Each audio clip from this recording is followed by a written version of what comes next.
Esta clase es para el proyecto Aulas Integradas por Centros de Intereses Ecosóficos, que comenzamos a implementar en este ciclo lectivo 2022 para los cuartos años de la escuela secundaria del Instituto Fisherton de Educación Integral. En esta oportunidad trabajaremos con una de las técnicas que ustedes pueden seleccionar a la hora de realizar sus indagaciones. Veremos cómo elaborar y llevar adelante un grupo de discusión. Los grupos de discusión permiten captar las representaciones sociales, es decir, aquellas ideas, valores, creencias que un grupo comparte, y también las formaciones imaginarias afectivas, el imaginario social dominante dentro de un grupo o un sector social. También investiga los modos en que se construyen las conductas, el sentido común y la ideología de un grupo. Por eso, un grupo de discusión se reúne con el fin de cooperar en una producción discursiva. El grupo no está ni antes ni después de la discusión y no queda marca de quien habló en cada intervención.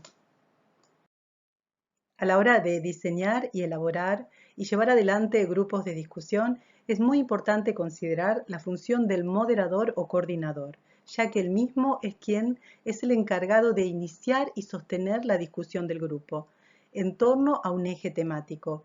Pero también hay que considerar que, si bien su rol tiene que estar claramente reconocido, su enfoque debe ser un enfoque no directivo, es decir, no puede influir al grupo, no puede evidenciar sus acuerdos o desacuerdos, dar ideas o ejemplos.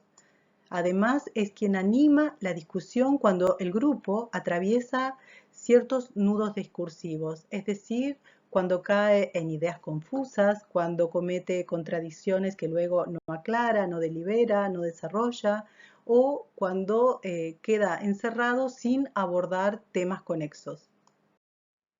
Igualmente, a la hora del diseño de un grupo de discusión, es muy importante pensar muy pausadamente la configuración del mismo, ya que debe reunir ciertas condiciones. Por ejemplo, que el grupo no exista como tal antes ni después de la discusión, que ya lo habíamos mencionado, pero también que el tema no sea conocido en profundidad por los integrantes. Luego, que no haya diferencias jerárquicas notorias, es decir, que no se incluya en el mismo grupo a jefes y empleados, a padres e hijos, ni que haya distancias muy grandes generacionales ni de pertenencia social. También es entonces importante que haya dentro del grupo lo que se denomina una heterogeneidad controlada, es decir, que haya una diferencia aún dentro de la homogeneidad, que asegure la disparidad, la discrepancia en las opiniones que van a dar sobre el tema que estamos explorando. Luego, los participantes deben ser no menos de 5 ni más de 10. Esto considera la riqueza, el tiempo y la posibilidad de participación de cada uno de los integrantes. También la duración del tiempo de discusión va de un mínimo de 60 minutos hasta un máximo de 2 horas. Este tiempo es el que se considera necesario y máximo para un desarrollo productivo de la discusión. El grupo de investigación o el moderador mismo debe preparar previamente a la realización del grupo de discusión un guión. Este guión está integrado por dos grandes elementos. Por un lado, la consigna inicial, que es también denominada provocación, es decir, que convoca al habla de los integrantes del grupo. Una provocación inicial que presenta el eje temático y que además pauta las reglas del juego. Entonces, se iniciará siempre de este modo, aclarando, digamos, la razón o la temática por la que fueron convocados para hablar. Es decir, ustedes fueron convocados aquí para hablar sobre determinada temática. Y ahí entonces se aclara el eje o los ejes centrales de la discusión.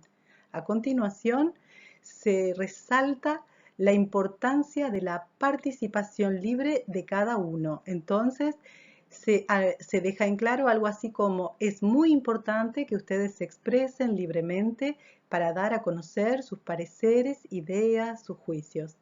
También se les pide que lo hagan de modo secuencial, respetando los turnos, respetando las argumentaciones de cada uno sin superponerse, aclarando, digamos, de que el diálogo va a ser grabado y que necesita además claridad para la escucha y la desgrabación.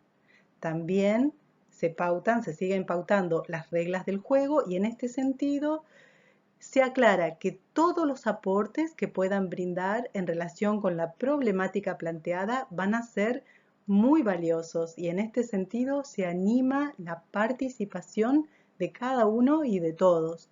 Por último, se hace saber, para justamente además controlar la ansiedad de algunos participantes, la extensión del tiempo durante el cual se van a llevar a cabo los intercambios discursivos.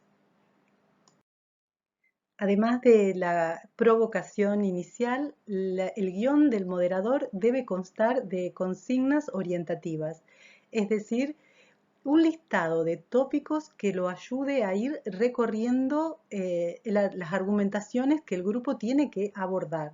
Entonces, hay que redactar un listado de consignas o categorías que se considere necesario que el grupo aborde dentro de su discusión.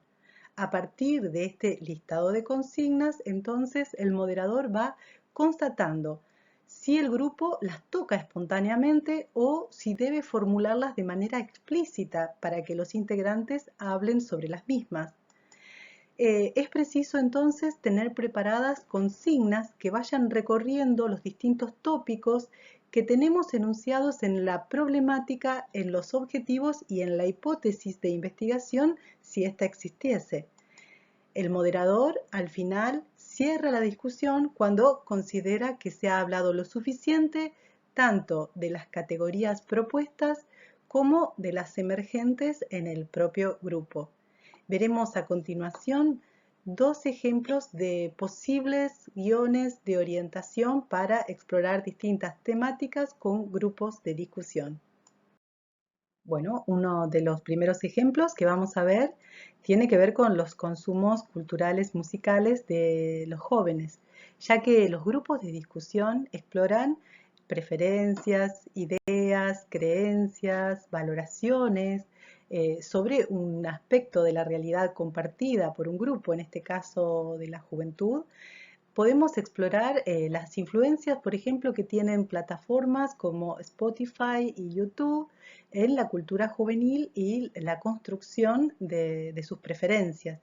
Entonces, si vamos a diseñar un grupo de discusión en torno a esta problemática, podemos redactar de esta manera la consigna o provocación inicial.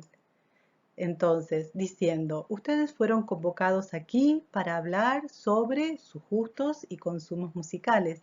Nos interesa que cuenten el tipo de género musical, los grupos o solistas que prefieren, pero también los usos de plataformas y dispositivos y los momentos en que escuchan quizá distintos tipos de música. Entonces, en esta consigna inicial se les indican los temas que nos interesa que aborden. Se han dado una serie, digamos, de ejes temáticos que tienen que ir desarrollando a lo largo de su discusión. Es, por supuesto, obvio que el grupo va a empezar por algún lado. Entonces, por esa razón, nosotros tenemos que tener preparados los demás ejes o tópicos orientativos que podemos ir recorriendo y constatando si el grupo los aborda de manera espontánea o si debemos recordarles que los toque. Entonces, así, dentro de esta provocación inicial, luego, en la medida en que vayan hablando sobre las distintas problemáticas indicadas, nosotros podemos ir diciendo: bueno, ahora nos interesa que profundicen en cuanto al conocimiento y el gusto que tienen ustedes por distintos géneros musicales y grupos, o bien el consumo de artistas de antaño y de la actualidad más reciente, o de distintas realidades culturales, o también que vayan tocando el tema de la escucha a través de playlists o de álbumes y canciones. También los usos de los servicios de música streaming y su incorporación a la escucha cotidiana. Y por último, en nuestra selección, la relación que hay entre las playlists y los horarios o actividades del día o los estados de ánimo en que escuchan los distintos tipos de canciones o de géneros musicales. Para realizar este segundo ejemplo, me baso en una investigación real hecha en España sobre la experiencia y las percepciones y las creencias y las actitudes que tienen los inmigrantes latinoamericanos frente a sus procesos de integración social. En este sentido, entonces, tomando como tema la integración de inmigrantes latinoamericanos en España, suponemos que la provocación inicial podría haber sido algo así como: fueron convocados aquí para hablar sobre sus experiencias migratorias, pero especialmente sobre el proceso de integración a sus llegadas, las dinámicas de asimilación y adaptación que vivieron en los nuevos contextos y las situaciones de exclusión o discriminación social que tuvieron que atravesar. Otra vez vemos cómo en la provocación inicial entonces se dan o se presentan una serie de puntos sobre los que el grupo debe dialogar. Entonces, a continuación, siempre tenemos que tener preparadas una lista de tópicos orientativos para otra vez pedir que hablen, que expandan, que aclaren algunos aspectos que el grupo entonces no aborde espontáneamente. Entonces, en este caso, por ejemplo, las distintas experiencias y procesos de integración que vivieron, pero también las propias actitudes para asimilarse a los nuevos contextos socioculturales o las adaptaciones que debieron realizar o que consideraron necesarias en sus modos de ser, de hablar, de actuar. También las situaciones de exclusión y discriminación vividas, por ejemplo, en distintos ámbitos, en los ámbitos laborales, educativos o recreativos. Y específicamente, en cuanto a sus propias percepciones, las creencias sobre quiénes son los actores o instituciones que ellos consideran como responsables, tanto así como las acciones que deben ser llevadas a cabo por estas instituciones y actores en pro de su integración. Estamos pensando ahora el modo de registrar el grupo de discusión de la manera más óptima. En principio tenemos que considerar que en todo intercambio discursivo hay tanto comunicaciones verbales como comunicaciones no verbales. En ese sentido, el modo de registro más amplio y más aconsejable es la videograbación de la reunión. Esto permite reconstruir tanto el nivel de lo verbal como el plano de las gestualidades, de las actitudes y también el ánimo con que cada uno de los integrantes coopera y participa. Si no es posible la videograbación, lo mínimo que podemos hacer es grabar y desgrabar el audio de la discusión. En este caso, entonces, todo el nivel de las gestualidades y de las actitudes podrá ser reconstruido, por ejemplo, si tenemos un grupo observador más allá de la función del moderador, o el mismo moderador deberá tomar anotaciones acerca de este plano, ¿no? El plano de las gestualidades. Pero entonces lo importante es disponer en sí de todo el intercambio discursivo en su plena extensión y con todos sus detalles. Finalmente llegamos a la elaboración de resultados y del informe de grupos de discusión. En este sentido, lo primero que consideramos es que la producción discursiva de los grupos se procesa mediante un análisis categorial. Se trata de realizar una lectura profunda por la desgrabación del discurso de los grupos y dentro de ellas hay que detectar las categorías abordadas por el grupo, tanto las que les propusimos en el guión como las que surgen espontáneamente de la propia discusión grupal.